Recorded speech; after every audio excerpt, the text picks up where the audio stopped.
Buenos días, mi nombre es Galván Jorge, soy estudiante de la licenciatura en Gestiones Educativas. El tópico a tratar se llama la desigualdad social y la desigualdad educativa. En este trabajo pretendo desglosar el título seleccionado mediante los siguientes ítems. Quisiera comenzar estableciendo que tenemos a la pobreza como uno de los factores que influye bajo este tema, y además otro tipo de relaciones que se da en los diferentes actores, pero fundamentalmente cabe destacar una pregunta que es la que hace eco bajo esta situación, que es cómo actúa la escuela ante la desigualdad, ¿sí? Cómo se busca apoyar a los sujetos de estos sectores desfavorecidos, fin de cuentas. Además de que quisiera tratar como a la escuela como ese agente que genera, un nivel de justicia en cierta medida, además de que establece diferentes factores como por ejemplo la psicopedagogía que puede llegar a establecer dentro de este discurso, dentro de esta esfera que se maneja dentro de la escuela, ligado obviamente al ámbito social, ¿sí? Teniendo, como mediante la integración, que es lo que quisiera establecer en este análisis, ¿sí? Como un eje central, la integración de los estudiantes de los sectores populares, pero al mismo tiempo quisiera hablar de la estigmatización de los alumnos y cómo muchas veces por el simple hecho de querer dejar de lado esta estigmatización termina estando presente de todas formas de forma implícita, ¿sí? Pero vamos a analizar uno de los primeros puntos antes de llegar a esto, que es al sujeto. Primero que nada lo tomamos al sujeto y tenemos en cuenta la institución. A esta institución tenemos que entenderla como una experiencia para el sujeto, una experiencia social, ¿sí? Además de que aquí es donde se establece algo en relación a quienes acuden a la escuela, ¿sí? Por lo tanto, una de las primeras cosas que quisiera denotar es la autoimagen que uno genera, ¿sí? Ese espejo donde nos vemos reflejados, esa autopercepción y la idea de sujeto que es obviamente variable y que pasa por cada uno de nosotros. A su vez, esto genera las marcas de desigualdad, ¿sí?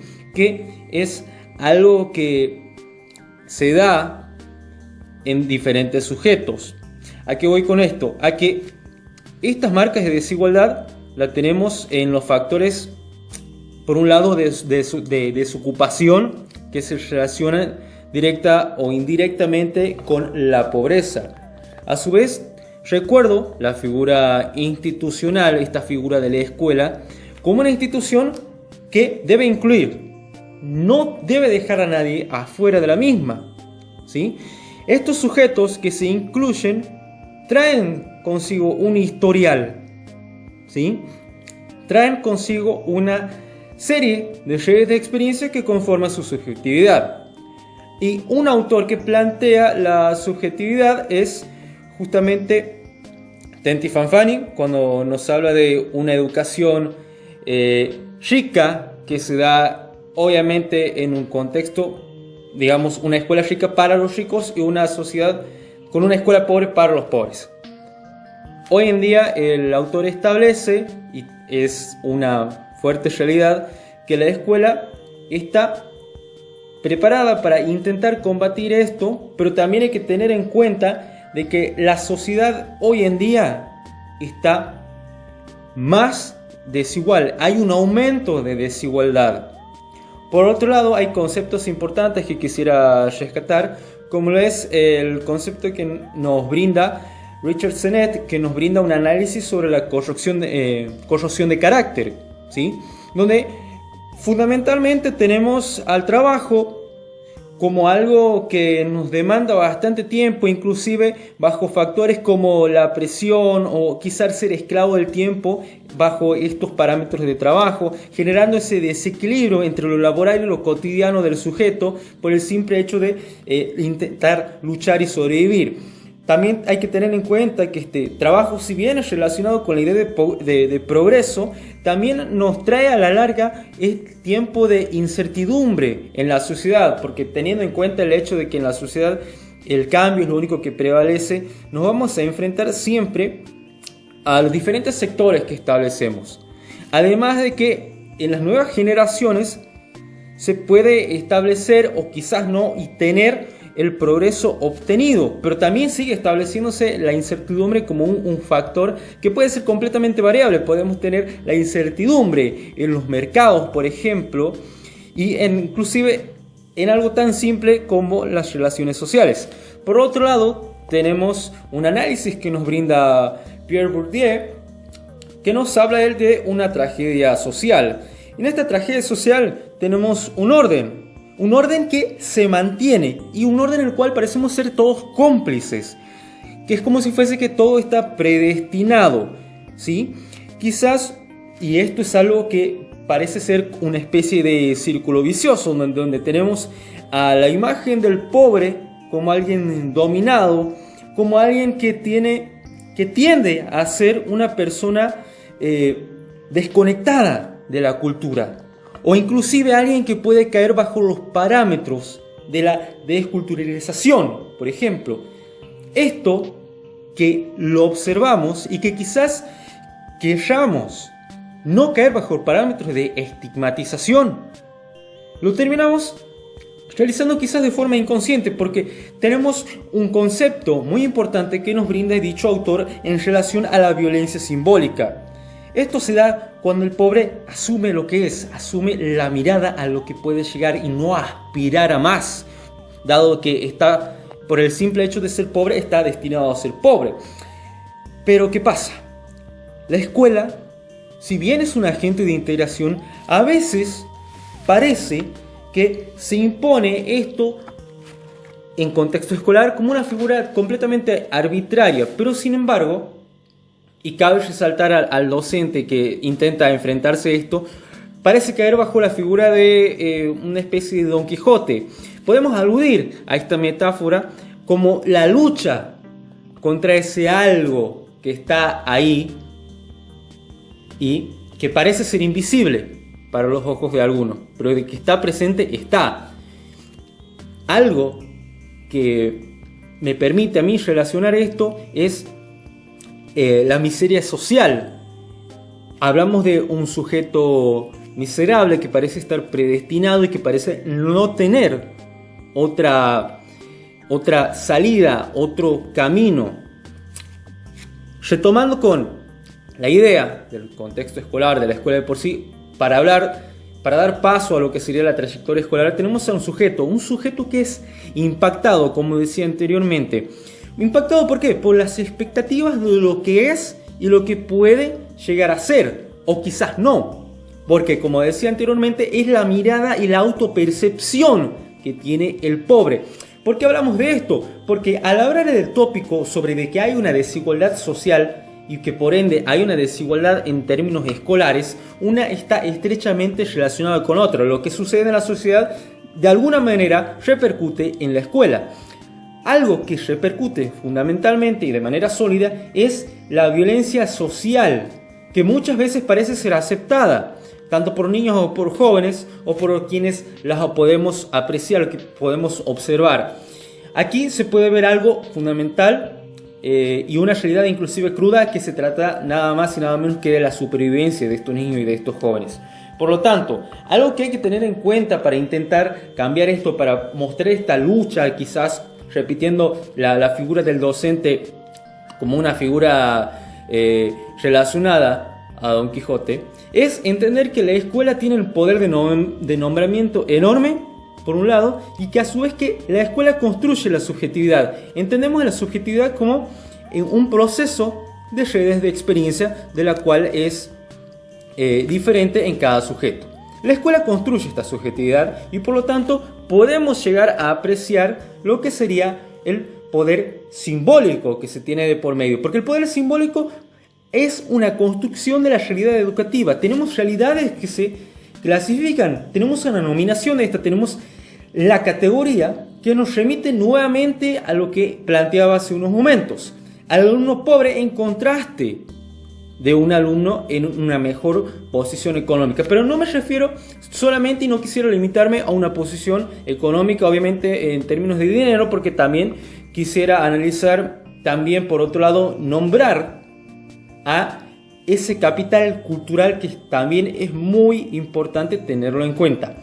Por otro lado, volviendo con el alumno pobre versus este alumno inteligente que no es perteneciente a los sectores populares, tenemos ese desequilibrio en la balanza en lo que sería la escuela y generando, ¿sí?, que nos permite mostrar, darnos cuenta de que hay una representación aquí simbólica. Primero que nada, ¿por qué hay una representación simbólica? Porque ese alumno pobre, y no quisiera caer en términos de estigmatización, ni mucho menos en señalar y juzgar a ningún sujeto, dadas sus condiciones establecidas, pero muchas veces la representación simbólica atribuida a estos alumnos son como el alumno becado, el alumno asistido, el alumno ligado a los planes sociales. Y de nuevo remitimos al concepto que tiene cada estudiante, esa autopercepción que se tiene, esa mirada que se genera por detrás de generar esta estigmatización, que por supuesto esto termina generando y estableciendo ese complejo de superioridad e inferioridad que se da en cada uno de los individuos. Y vuelvo de nuevo con el concepto de estigmatización. Tenemos este alumno pobre, pero si bien tenemos este alumno pobre, podemos generar de que amplíe su mirada y que vea que el destino que parece estar preestablecido no es el único camino que tiene. Es nuestro lugar como docente tener la pedagogía para poder, no solamente la pedagogía, el pensamiento, las ganas de querer hacer escuela y de ser la escuela al lado de nuestros estudiantes. Establecer esa posibilidad de cambio en relación al destino para poder generar un destino, un camino completamente diferente al que se creía, a ese único camino que parecía ser la única salida a lo preestablecido. Hay que romper con eso. A continuación, quisiera hablar y profundizar muchísimo más sobre esto, ya que estamos mencionando a la figura docente y de ese compromiso que hay que tener. Compromiso en el cual yo quisiera abordar la configuración de la realidad. Los docentes estamos constantemente configurando la realidad de los demás, demostrando cuál es el camino, como mencionaba hace un momento. Entre estos caminos vuelvo con el término de desigualdad. La desigualdad es obviamente algo indigno, algo que va en contra de los derechos humanos. Si bien estamos y quizás entramos aquí en una contradicción del hecho de no negarle la educación a nadie, no excluir a nadie, pero sin embargo vemos a estos pobres en esta situación de desigualdad, por lo tanto indigna y choca justamente con estos derechos. O sea, no solo el problema está establecido en relación a esto, sino que también pasa por otras cuestiones, con el hecho de que, por ejemplo, no contar con las condiciones mínimas, o por otro lado, con un docente que no establezca una pedagogía para estructurar esta realidad distinta a la que se quiere llegar. Por otro lado, quisiera plantear la esencia que se tiene, volviendo con el concepto de inferioridad o superioridad, llevándolo a un ejemplo que va por los parámetros de la violencia simbólica. El simple hecho de tener al sector de la villa o a un sector de una sociedad alta. Generalmente lo primero que vamos a pensar es el rendimiento académico que nos puede brindar cada uno de estos dos sectores. Yo creo que para este punto terminamos siendo cómplices porque estigmatizamos y creemos lo que va a pasar sin ni siquiera conocer a los estudiantes, porque de lo que nosotros esperamos a lo mejor del sujeto en una mejor calidad social, en una mejora una mejor calidad de vida, puede ser un resultado, y a lo mejor este alumno pobre proveniente de una villa nos puede llegar a sorprender. O sea, la cuestión aquí es qué esperar del alumno. Porque a fin de cuentas, sea cual sea el resultado, tengo que guiarlo, orientar, pero sobre todo tengo que generarle un mundo por construir, pero sobre todo poder construir esa posibilidad. Ahora bien, rescatando conceptos de Richard Sennett, él nos habla de la corrosión de carácter. ¿Por qué rescato esto? Porque es un fenómeno sociológico que repercute y que quisiera ahondar más adelante. Tenemos lo que nos decía este autor, la corrosión del carácter. Tenemos nosotros la organización social y por lo tanto la identidad, y de nuevo volvemos con estas diferenciaciones sociales que tenemos. Por ejemplo, la primera pregunta que se nos establece es ¿de qué trabajas o a qué te dedicas? Entonces, dependiendo de la respuesta, a esto se le va a dar un valor y se va a construir el orden y por lo tanto la vida social. ¿Y qué es esto que repercute obviamente en los sujetos? Tenemos una escuela que organiza, o por lo menos que trata de organizar la vida actualmente. Se puede estar incluido en términos escolares, pero también se puede estar excluido. Y tenemos estas dos caras de la moneda que contrastan de una forma totalmente increíble, porque si nos remitimos a la vida cotidiana, no solamente en términos escolares, tenemos, por ejemplo, una familia que no llega a fin de mes. Por lo tanto, estudiantes que están en esta condición. Por lo tanto, estudiantes que no están en el rendimiento escolar en el cual deberían estar. O por lo menos llegar a cumplir con ese mínimo de expectativas que se tiene. Volvemos de vuelta. La escuela es un organizador temporal de la vida social. Tenemos esta sociedad que pasa por un proceso de criminalización.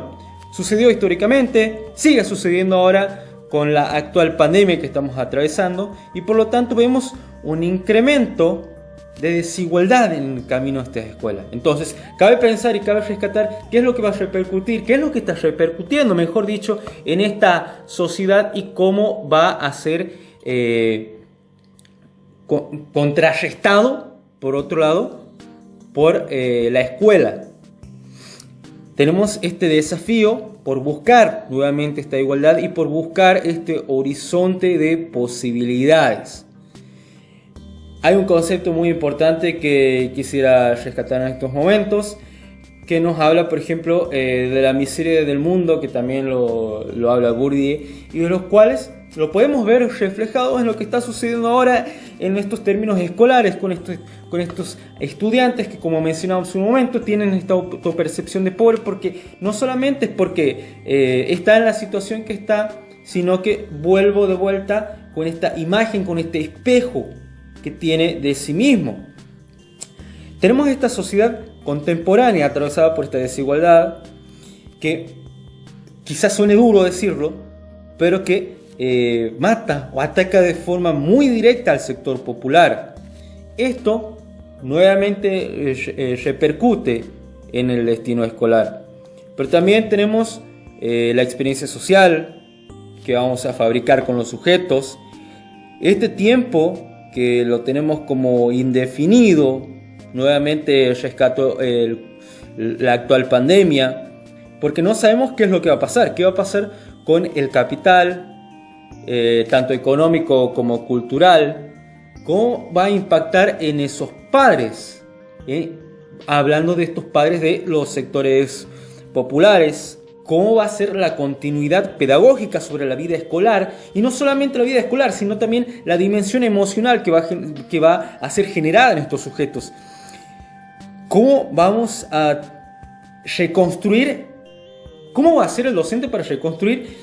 ¿Y cómo va a ser para tener la pasión por el conocimiento y generar a su vez eso en los estudiantes? Y sobre todo generar ese lazo psicoafectivo que se da en términos pedagógicos para poder darle esos ánimos al estudiante. Porque tengamos en cuenta, el docente es el pilar que se construye en la escuela y que les sirva a los estudiantes para tener en dónde apoyarse y tener esa figura en dónde poder llegar a intensificarse. Porque buscamos, volvemos con el lazo psicoafectivo que tenemos que generar en los estudiantes para no quedarnos solamente en términos de conocimiento o de capital cultural, que sí, es importante, pero también hay que tener en cuenta, sobre todo en estos tiempos de pandemia, que debemos buscar reconocer y escuchar y contener a nuestros estudiantes, sobre todo a aquellas personas que están en este contexto de desigualdad, porque lo que buscamos es de alguna forma buscar romper con la brecha. Como mencionaba, la actual pandemia va a generar a sujetos aún más pobres y tenemos que estar preparados para esto. Nuevamente, recapitulamos y me permito hablar del sistema educativo, que obviamente tenemos un cuestionamiento que se nos da aquí que quizás es muy fuerte. ¿Transforma o reproduce la desigualdad? El equilibrio social que afecta a los sujetos repercute en la vida escolar. Sí, tenemos factores como el estado físico, el estado mental, el psicológico o de ánimo que mencionamos en unos momentos. Y bajo este discurso quisiera mencionar que también impacta la estigmatización y esta violencia simbólica que ya parece estar naturalizada por la mayoría. Pero para quienes percibimos esto, es nuestro compromiso saber luchar por esto, ¿sí? Además de que, por otro lado, quisiera analizar y mostrar que por el simple hecho de nacer pobre y de tener una educación pobre, generar o vincularse, ¿sí?, a estudiar, creo que es el mejor acto de rebeldía que un pobre puede hacer, porque es algo que va directamente en contra de lo establecido. ¿Por qué? Porque esta desigualdad y esta violencia simbólica que estuvo siempre, lamentablemente presente, es necesario generar una instancia en la que podamos erradicarla, quizá no de forma de la mejor forma que podamos,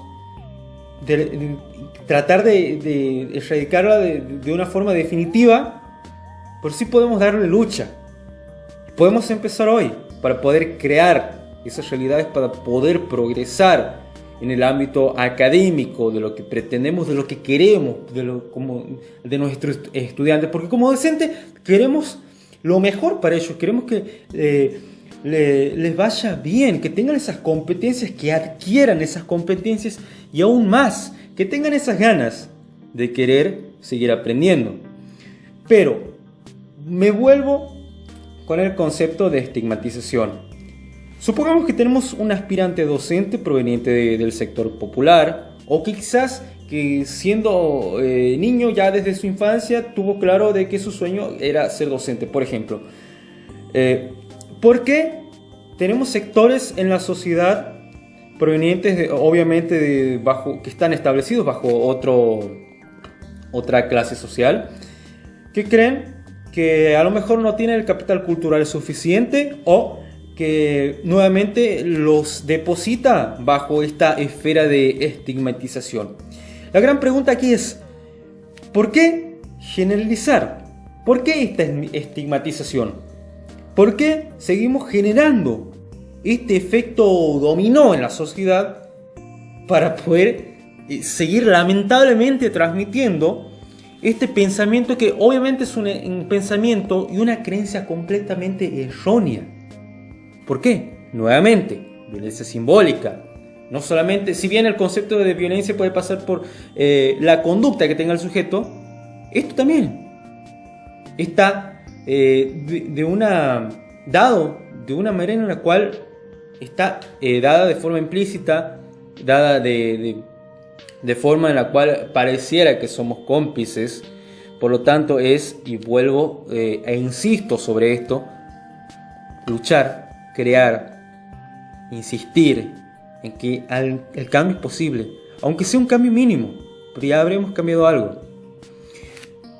Un concepto que quisiera traer en estos momentos a la mesa es lo que establece Kaplan con respecto a la subjetividad, que si bien, como mencionaba hace un momento, somos un producto de las redes de experiencia, tenemos que entender que en el contexto del estudiante, este si bien puede tener su forma de vestir, su forma de hablar, su forma de actuar, estas conductas que a lo mejor las utiliza para hacerse respetar, tenemos que entenderlas que vienen justamente de este sector popular, pero no por eso vamos a caer en una estigmatización o en esos parámetros de generarle una imagen que a lo mejor no es.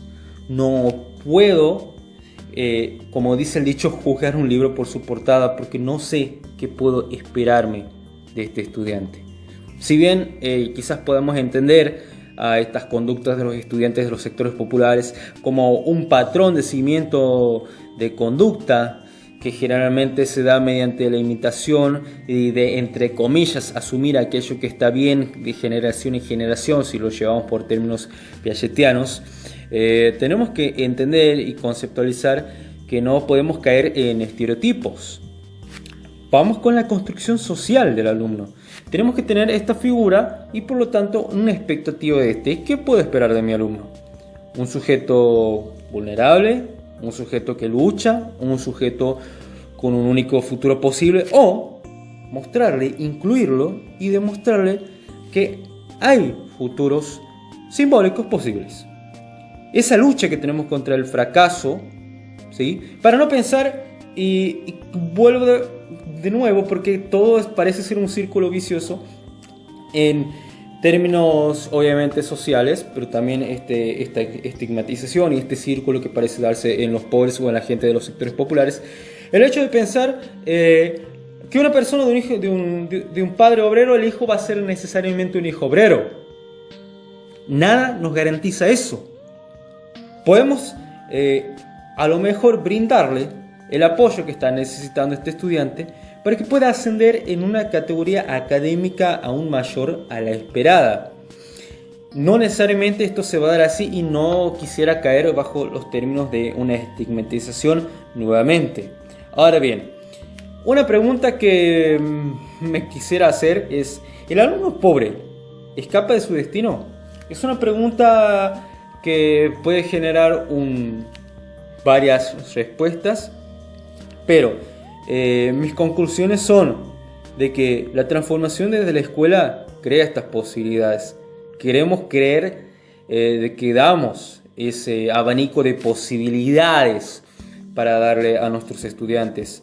Terminar con esa autopercepción del sujeto negativa y empezar a generar una autopercepción completamente distinta a lo que se planteaba anteriormente, este alumno entre comillas pobre. Digo entre comillas porque si hablando en términos de capital cultural, de lo que puede o no llegar a ser,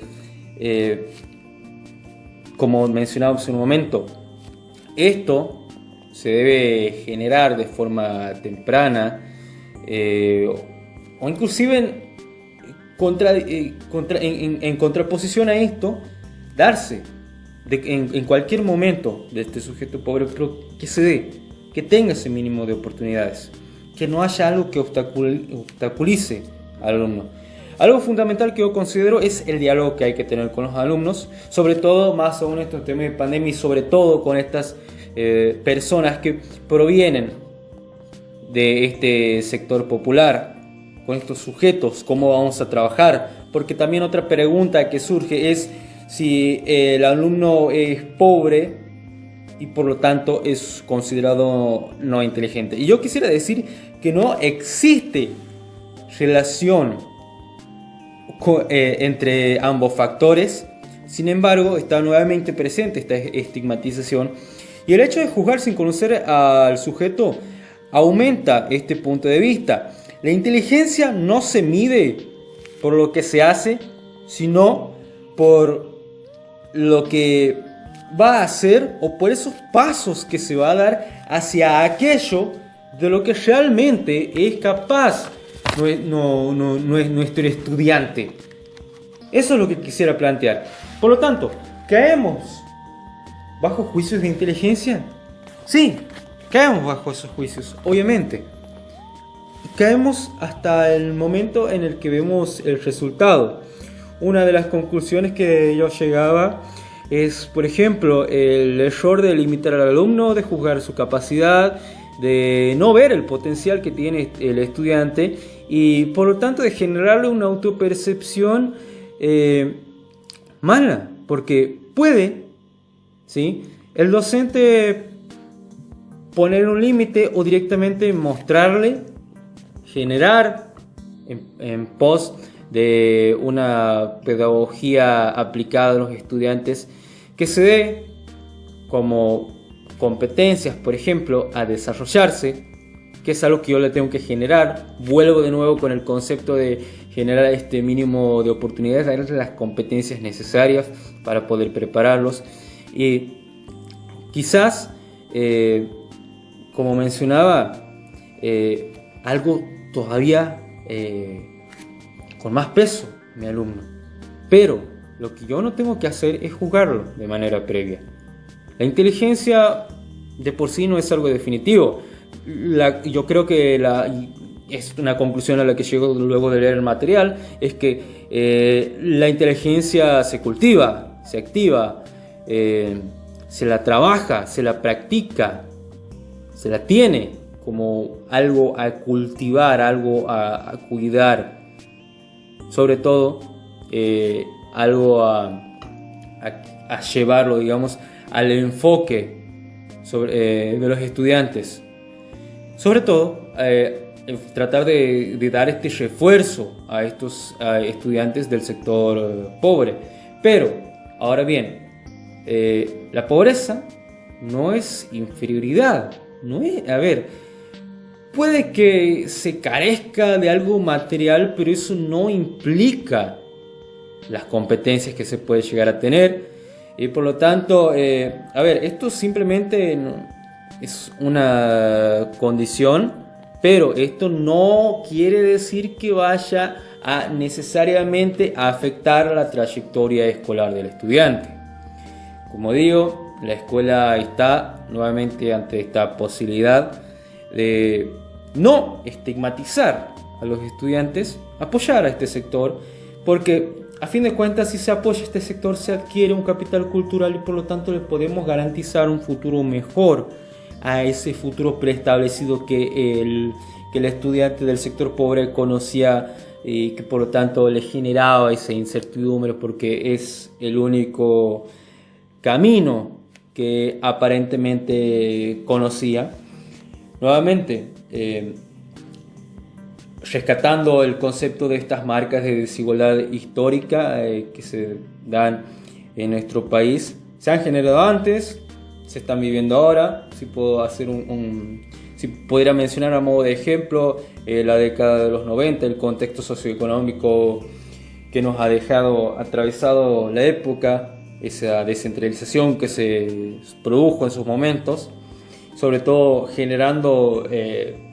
afectando a los pobres, generando una nueva generación de pobres, estos nuevos pobres, este nuevo sector popular afectado.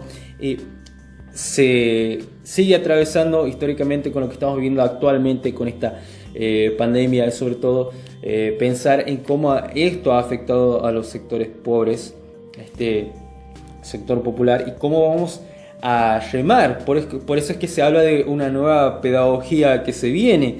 ¿Cómo vamos a buscar las políticas educativas que seguramente van a buscar renovarse para buscar esta igualdad de oportunidades? Porque, tenemos en toda sociedad, inclusive en la que tenemos ahora, por esta actual pandemia, si bien están los que no han sido beneficiados, obviamente está la otra cara de la moneda de aquellos que han sido beneficiados. Decía Tenti Fanfani, por ejemplo, que si hay un aumento de ricos, hay un aumento de desigualdad y por lo tanto hay un aumento de pobres, y si lo trasladamos a términos escolares, tenemos un alumno pobre.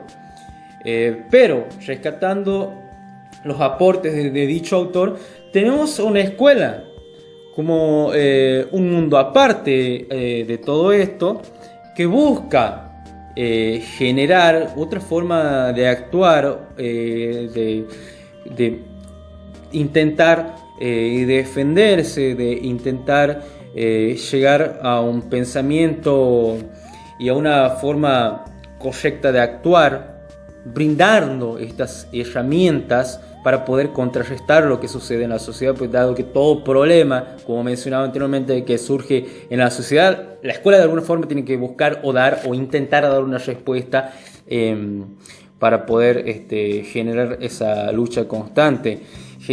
Por ejemplo, buscar generar la cultura general, buscar despertar a nuestros alumnos ese sentimiento de demanda, de querer saber más, o a fin de cuentas de formar una cultura, no solamente por el hecho de que los estudiantes posean una cultura general, sino que busquen actualizar esa cultura general. Finalmente, a modo de reflexión, quisiera decir que a los docentes, yo personalmente como docente, que no hay que estudiar esta carrera no solamente pensando en modificar nuestras vidas y de adquirir este capital cultural para poder ascender a un capital económico, sino que también hay que pensar que nosotros somos transformadores y por lo tanto tenemos que buscar generar esa transformación en los estudiantes. Tenemos que buscar modificar el mundo de los alumnos, porque si no, ¿quién lo va a hacer? Es nuestra responsabilidad. No solamente con la premisa de salir adelante, sino que también podamos llegar a salir adelante en términos que va más allá de la palabra. El hecho de estudiar por estudiar no me parece algo que deba darse de esta forma, sino, repito, es buscar estudiar para mejorarle el mundo al otro, más allá de que por el simple hecho de que yo estudie mejore mi calidad de vida en términos culturales o económicos, sino también estudiar para mejorarle la vida al otro, porque a fin de cuentas lo que hay que hacer es trascender esa individualidad, entender que como sociedad y como escuela estamos todos, y por lo tanto esa interacción que tenemos que saber entender y saber generar el apoyo mutuo que podemos llegar a tener entre todos, desde esa relación no solamente como docente-alumno, sino como de sujeto a sujeto, o ya directamente como de humano a humano, para poder generar una sociedad menos desigual, porque una sociedad que esté menos desigual va a ser una sociedad con una mejor escuela, con unos mejores parámetros escolares que puedan beneficiar a nuestros estudiantes y quizás poder salir de los parámetros establecidos en la sociedad, como por ejemplo el hecho de pensar de que esto es una escuela pobre, aquí van los pobres, o esta es una escuela para ricos, aquí van los ricos. Esto quizás sí es un resultado de políticas, y el hecho de pensar de que un estudiante pobre de una escuela pobre nos da resultados pobres, es una mirada que quizás sea cruda, pero también hay que entender de que sea cual sea el resultado, tenemos que buscar desarrollar un conocimiento, y yo creo que en eso está la clave de desarrollar ese conocimiento poderoso, básico, pero poderoso, porque la educación es la llave que nos va a abrir las puertas para poder cambiar el futuro de quienes están a nuestro lado, porque como mencionaba hace un momento, yo creo que la escuela hoy por hoy somos todos y es una idea que debemos reforzar sobre todo en estos tiempos que estamos viviendo.